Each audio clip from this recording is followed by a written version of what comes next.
Good morning mga katrops, panibagong araw at panibagong vlog na naman tayo. Ayan, bali kaya natin yung entry, kumuha tayo ng kalabaw. Tapos kakarga muna namin yung mga kawayan. Naiwan ko yung GoPro ko sa bahay. Na? Matanda ka na. Naiwan ko yung GoPro sa bahay, so balikan ko muna kasi kailangan din natin yun para makapag video tayo. Ayan, sa ngayon cellphone yung gamit natin, so kakarga lang namin yung mga kawayan doon na natira. Ngayon pag isang karga pa yon, pagkayari nun ihatid natin tong sasakyan, tapos single yung ating sasakyan. Wala na. So kung nadala ko yung GoPro, hindi ko na sana ihatid to, mamayang hapon na uwi, kaya lang ang ating yung GoPro ay naiwan. Ali, ito, pagpapatuloy namin yung trabaho rito. Papatubigan na rin ngayon itong tataniman ng ampalaya. So yan, yung mga kabayo na yan, yun yung hakutin natin. Ayan, bali isang karga pa to.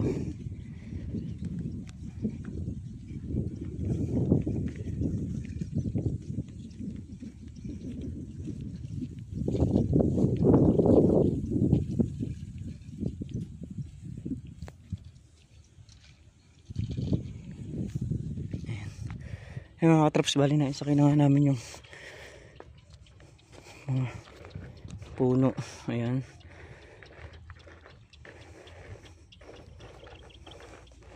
ganyan lang para hindi makuha yung upuan. Hindi ko na pinapatungan, yung gitna lang mismo. Pero ano yan? Na? Yun na maisasakayan? Hindi. Kahit natanggalin mo pa, sasayad dyan. Hindi. Sasayad dyan, haba. Yung dala ko doon. Papasanin na lang natin yan. Hindi makakukuhan. Magagas. Takong dyan na lang yan. Papasanin na lang dyan yan. Hindi naman makakasakay ditong kuhan yan. Gagas-gas lang. So yan mga traps, di-deliver muna namin to ron. Tapos iuwi ko yung sasakyan. Ha? Sige. Let's go. Ja!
Ayan mga katraps, sasalubong natin yung tubig ulit.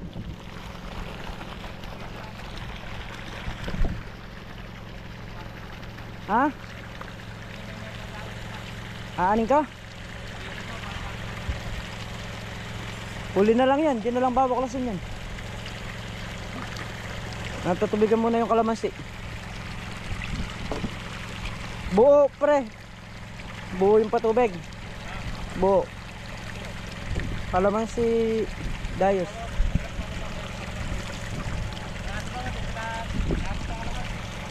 Hindi, papatubig tayo lahat, mainit.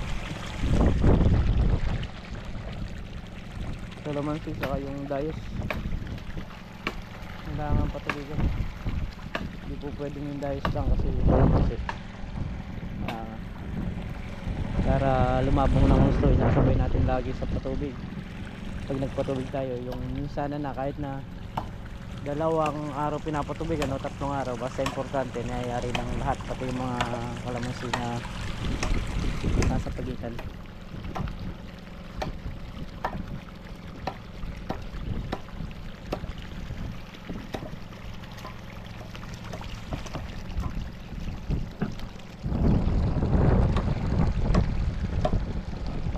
Kaya nga kaya napalabong natin na maganda to. Magayon yung sa baba. Binilang ko pa rin ng gamot yon dahil nga nakikita ko rin sa halos nagpaparehas na sila. Konting-konti na lang. Sa susunod na patubig ulit natin, kailangan ulit nating sumabog dito ng pataba sa mga kalamansi. Pero mas marami yung isasabog dun sa baba kaysa rito para makahabol ng gusto. Kung halimbawa sasabog tayo ng 4 dito, dun sa baba kailangan natin mga 6. Kailangan kasi bago siya abutin ng mga 2 taon o 1 taon at kalahati, talagang malabong na siya, yung marami na siyang pagkukunan ng bunga.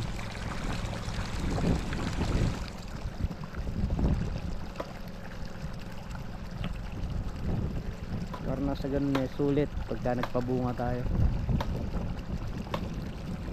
kasi ang pagpapabunga, number 1, napakalaki ng gastos. Kaya kailangan pag nagpabunga tayo, yung masusulit sa bunga at matatapat din sa magandang presyo. So yun namang 1,000 lang sa kalamansi, kikita ka na. Ang pinakatalo lang sa kalamansi yung pag kumita ka lang ng mga 100 o 150 saka naka-4 na buwan, yun medyo hindi magandang buwan yun, medyo talo-talo ka nun.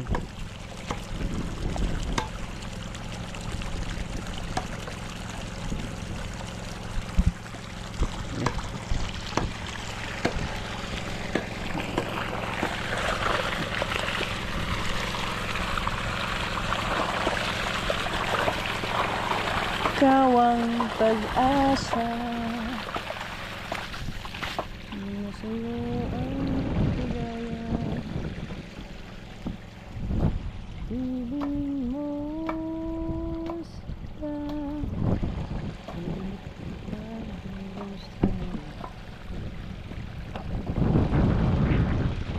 yung sa dulo yung diesel dito ang Robin.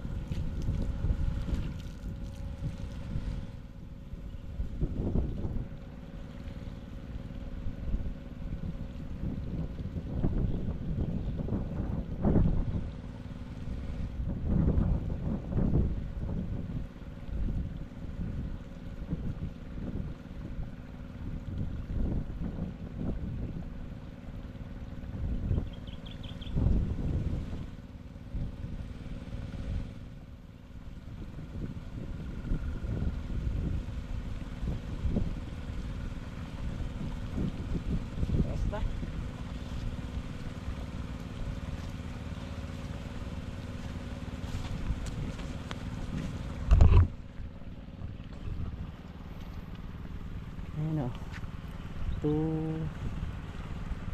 4, pang 5 yung dayos.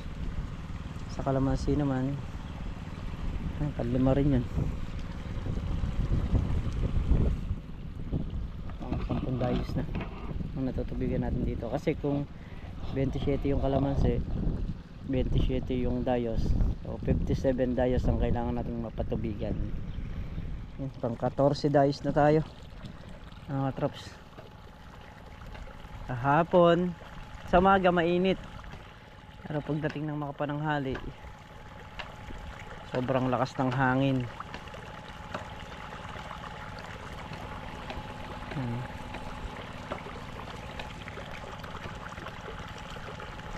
Kaya sandali tuyo yung mga halaman. Yung ampalaya naman sa baba hindi ko pa binubuksan kasi matutuyo. So pag nangyari dito, gagrass cutting ko na yon, tapos sabay patubig. Kailangan halos araw-araw ang patubig.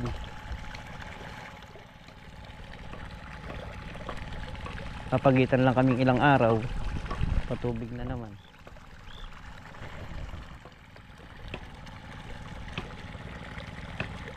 Yun yung kailangan eh.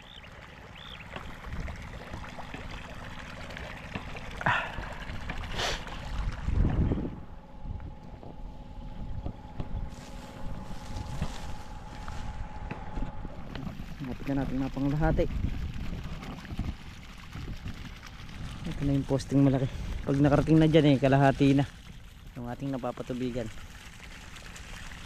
Yun yung kay paring Carlo, medyo matagal dun kasi nandun yung pinakamataas na lugar nyan, kaya medyo magtatagal yung diesel dun. Dito medyo mabilis lang dito kasi nga yung robing yung gamit natin, at sinasalubong lang natin hanggang dun sa may kulang kalahati. Hindi mo kasi gaganunin, lalo tayo magtatagal kung hindi natin sasalubungin dito. Kaya itong paligi na to, ito yung pinagawa ko nga kay Kuya Boy, so magagamit din natin yan.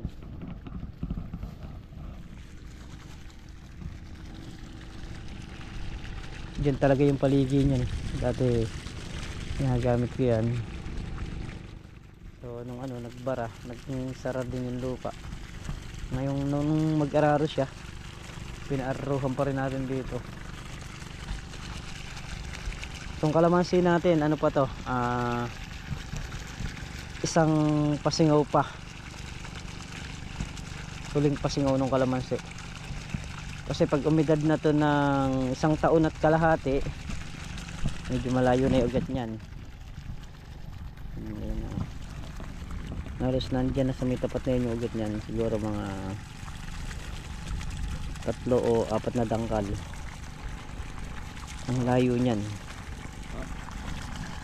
Kaya naman gumagamit tayo ng para sa ugat para mas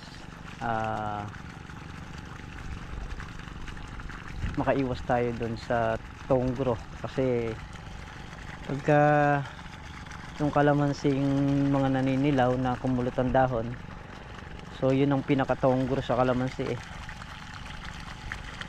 kaya kailangan maiwasan natin yun, hindi magkaganon yung kalamansi natin. So ngayon naman wala na kasi gamitan na rin natin ng pangugat to 2 beses na. Yung una bago pa lang siya, tapos ngayon. Sa halaman kasi mas maganda yung nakakapagpasingaw tayo ng halaman, mas mabilis ang improvement ng halaman pagka nakakapagpasingaw tayo.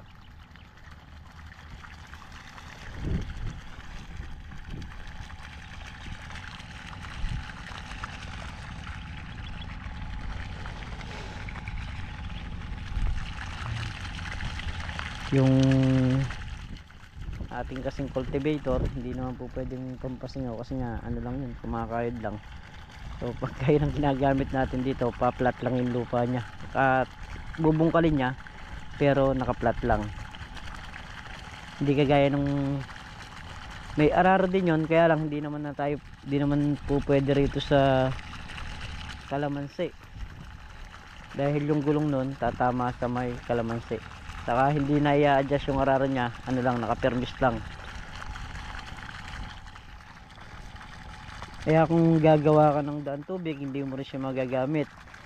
Ang magagamit mo lang siya kung halimbawa itong dayos na to, pipinuhin mo, yun, doon lang siya magagamit, pampino. Bukod doon, wala ka ng paggagamitan dun sa cultivator. So kung meron nga lang marunong magkalabaw sa amin, maganda magpundar ng kalabaw, kaya lang walang marunong magkalabaw sa amin, kaya hindi po pwede yung kalabaw.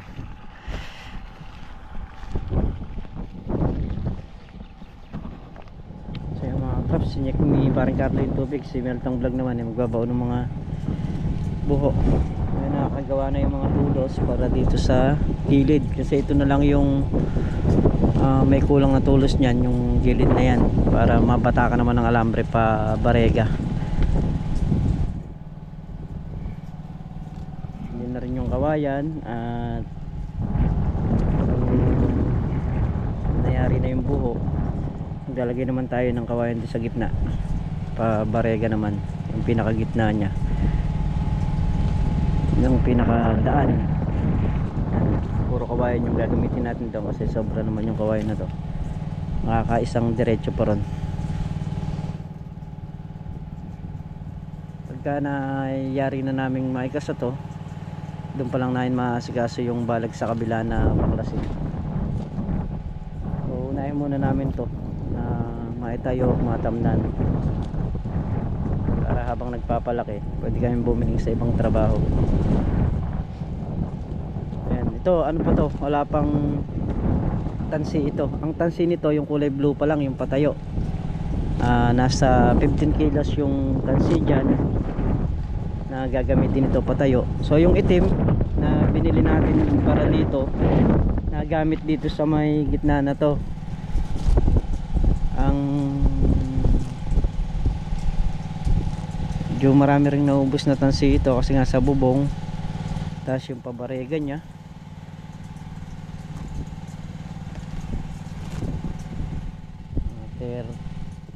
sa 20, so nasa 50 kilos ang naubos nito. Ito naman, yung tansi nito uubos ng mga 35 yung itim, tapos mga 15 kilos o 20 kilos yung blue. Bali yung itim na lang yung wala natin dito.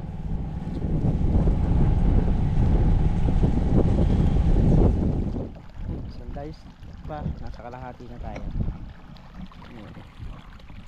Ano yung posting malaki, ayan, doon na lang sa may sandayos na yun, mga ngalahati na yung kalamansi, saka itong dayos na ating tataniman.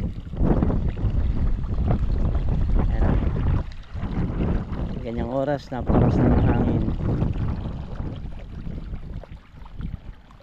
So ito pala yung gamot ng kalamansi. Ayan, para sa baba, doon natin gagamitin sa babayan. Nalobat ang ating battery. Magdudugtong tayo ng hose na traps para mailayo na natin yung ating tubig.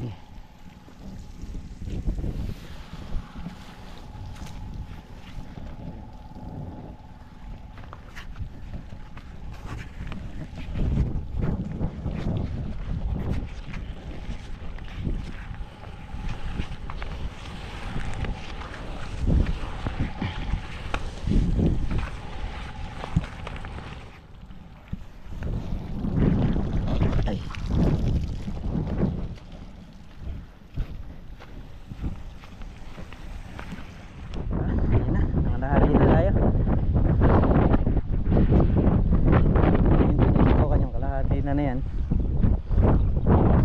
gandayos pa, bale 2, 4, 6, 8, 10, 12, 14, 28 days pa.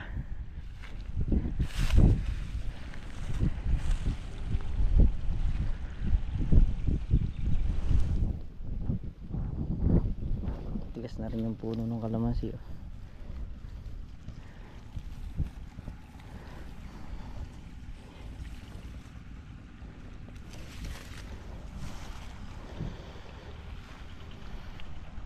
Yung mga medyo alanganin pa, yung medyo maliit kagaya nito, ito yung mga hulip.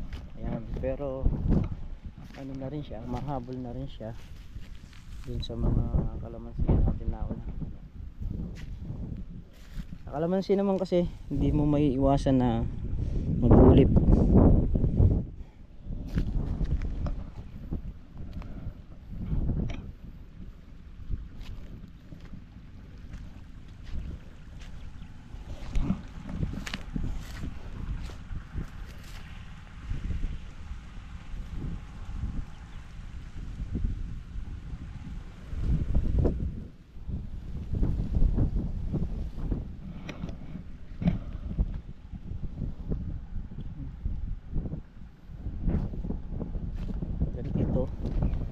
Sa may lugar na to, abot naman.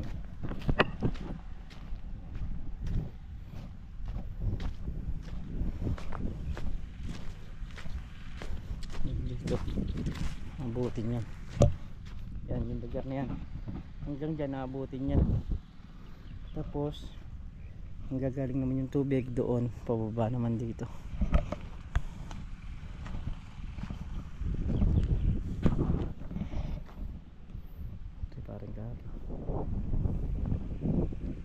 Ka na. May mababa na rito. Mukhang hinahawi mo yung matataas.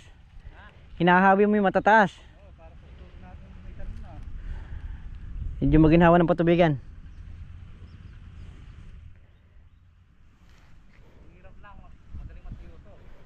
Bakit?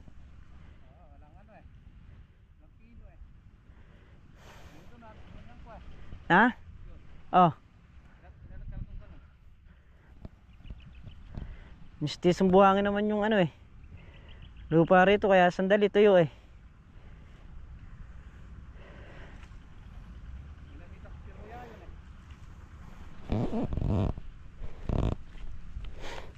Kaya naman yan, matagal yung basa nun.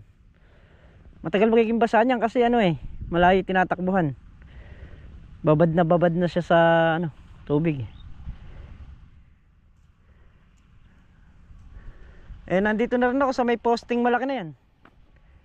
Yung sinasalubong. Na? May ilaw. Oo. Malapit na lang palamitin. Malapit na magkita yan. Tayo, maganda na akong katubig doon. Na? Nakita tayo. Oo. Puro doon na ako. Oo. Nakita yung tubig natin. Mayayari ngayon. Hindi mayayari ngayon yan. Hindi. Yung sayo, babalikan pa yung kalamansi. Hindi na. Sari ka lang sa akin. Ha? Basa na. Basa na rin kalamansi. Hindi pa. Mga natatagasan. Mga natatag itong 1, 2, 3, 4 na to. Layo nung iwan ng kalamansi sa kuan na dito. Alin? Yung kalamansing kasabayan. Hindi man natutubigan yun eh. Hindi kasi naalagaan yun eh. Yan yung malaki pagkakaiba. Kano narantag ka raw kasi hindi man nalagaan niya. Oo. Ito pag tumungtong pa yung tagulan, naku, hindi mo na makikita talaga yung bukadkad niyan. Isang ano pa to, isang araro pa yung magkabila. Na? Magkano balag? Magkano ibalag? Hindi, isang pasingaw pa sa kalamansi. Pero ito, huwag nang pagagalaw to. Alin? Ganda na ipaligay ko eh. Ay hindi yan sa kalamansi. Ito yung dito, kukuha rito yan, tatapal dito magkabila. Yun lang matagal patubigan yan eh, yung dulo na yun eh. Hindi na ngayon. Yung apat dito, hindi na ngayon. Kinalkal kong ano. Mainam. Yung mataas, binaba ko. Mga tubig yan, yung mga tubig mo manggagaling sa taas, sasadsad na rito yung mga yan. Yan, dito. Mababa rito eh. Tingnan ko lang tubig ko. Hindi pa. Sa hose pa. May hose pa akong aabot dito eh.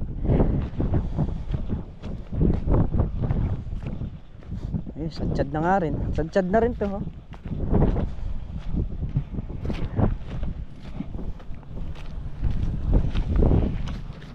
At hindi yan lahat.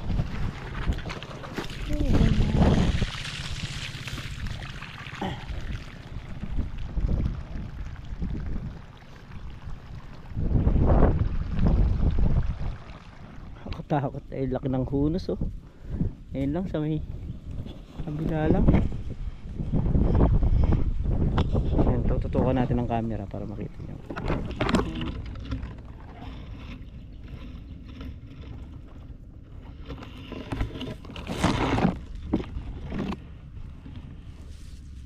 So posibilidad na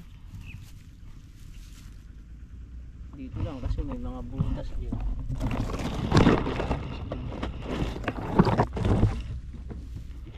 Naghunos. Ganyan taginit eh. Pag nakaramdam ng tubig yan, lalabas yung mga yan dahil iinom. Pero sa nakakatakot dito pagka kikilos ka ng gabi ng mga hayop, dahil pagka di mo nakita o napansinin, delikado.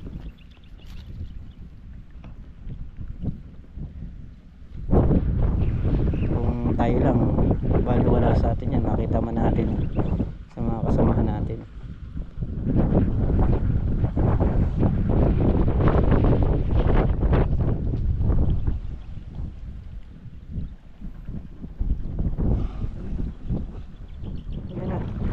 Dito na tayo sa paligi magpaparaan na traps.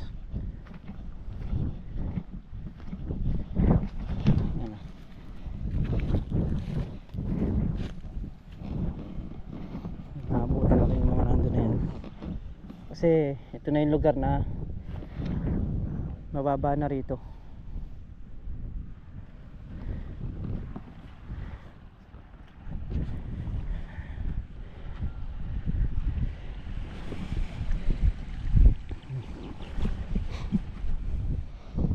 Tatlong ano na lang to.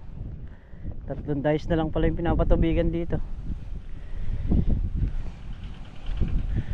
Maraming ginagampanan yung diesel.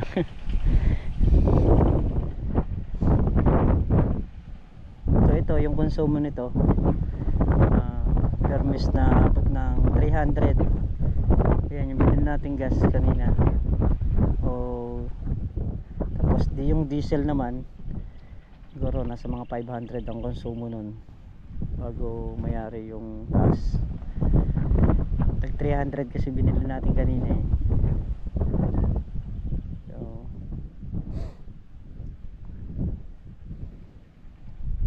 Magpapatubig tayo, kailangan talaga ng ano eh, gagamitin.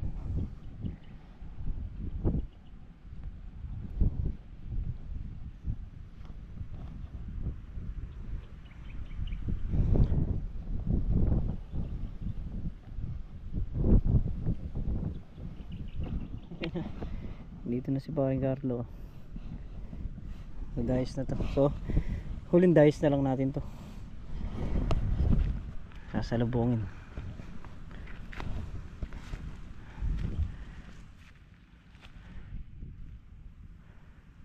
Ayan dito eh, kuha na rin, palapit na rin dito.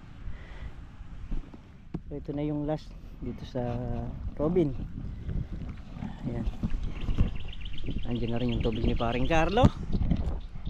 Siguro ganito na lamang muna yung ating simpleng video. At syempre lubos po ako nagpapasalamat sa inyong lahat sa walang sawang suporta nyo, sa pagmamahal nyo sa channel namin. Ayan, tuloy tuloy pa rin po ang patubig namin dito. ingat po kayo palagi. Saan po kayo naroon. Bye-bye po sa lahat.